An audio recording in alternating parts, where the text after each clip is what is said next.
Former Minneapolis police officer Derek Chauvin has been sentenced to 21 years in prison on federal civil rights violations for the killing of George Floyd.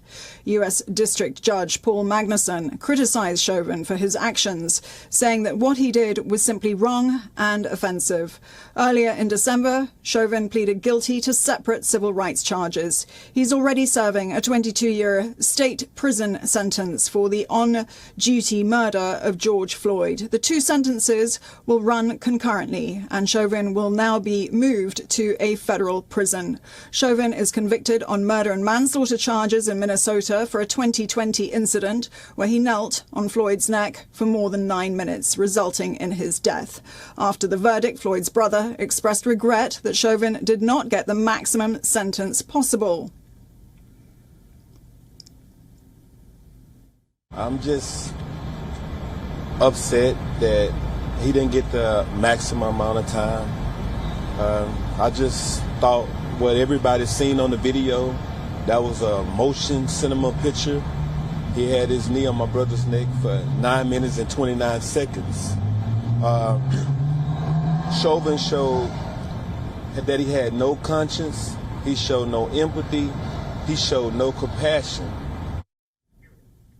Magnuson has not set sentencing dates for the three other officers who were on the scene: To Thao, Alexander Kyung and Thomas Lane. All three were convicted of federal civil rights charges in February. For more, we're being joined by our New York correspondent, Susan Tehrani. Susan, what more do we know and what's the reaction been? So Chauvin had a plea deal back in May, and so this plea deal sort of brought this sentence down a little bit. Magnuson accepted his plea deal and called for a sentence of 20 to 25 years. He shaved 7 months off of that 21-year sentence for time already he served last year, and he was already, as we know, convicted in a state court on murder and manslaughter charges related to Floyd's May 2020 death and sentenced to 22.5 years. He will serve in state and federal sentences concurrently in a federal prison.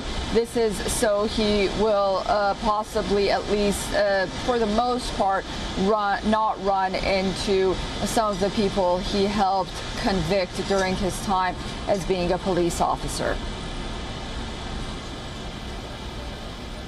Susan, thank you.